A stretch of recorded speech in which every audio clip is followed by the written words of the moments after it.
Bienvenidos a nuestra edición de Notidiario para el día de hoy.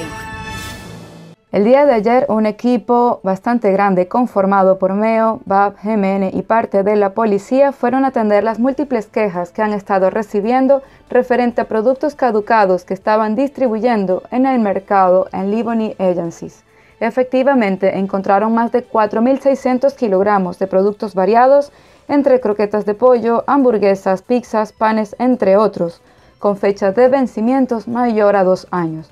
Los palets confiscados iban a ser dirigidos a variadas localidades de Orecaf, hoteles y tiendas. Para sorpresa de los funcionarios, el dueño pidió llevar la mercancía a personas de bajos recursos, sabiendo bien el estado de la misma. Luego de recibir la amonestación correspondiente, procedieron al instante a la destrucción de dichos productos, evitando poner en riesgo la salud de más personas.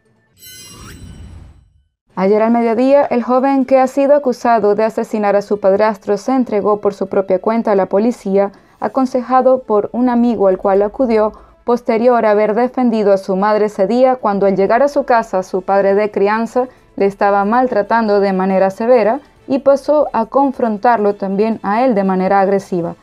Sus amistades y allegados indican no se trata de un criminal ni un asesino. Su abogado también alega se trata de un buen hijo que actuó en defensa propia y de su madre, por lo cual se entregó buscando hacer lo correcto, por lo que fue extendido su tiempo de detención mientras continúan las investigaciones. La Corte de Primera Instancia el día de ayer ha continuado con un caso de carácter internacional conocido como Temis.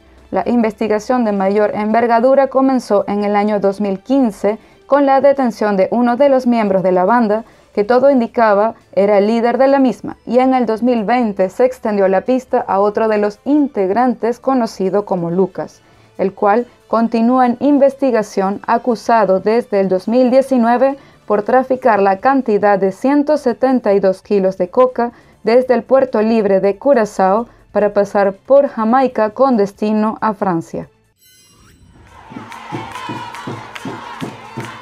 Protesta en Panamá. Más de un centenar de personas protestaron el martes contra la desaparición de más de 15 mujeres durante el último año, una denuncia formulada por varios colectivos.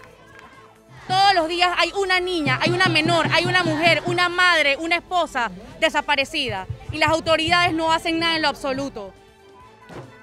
Las organizaciones temen que las desaparecidas hayan podido ser asesinadas, secuestradas o violadas. Algunas de las manifestantes portaban pañuelos morados y letreros con lemas como "Queremos justicia y no estadísticas". Muy lamentable, muy doloroso para nosotras, tanto como mujeres, madres, hijas, que bueno, nuestras madres, nuestras hermanas pues nos hacen falta en nuestros hogares. Queremos que regresen, que la devuelvan.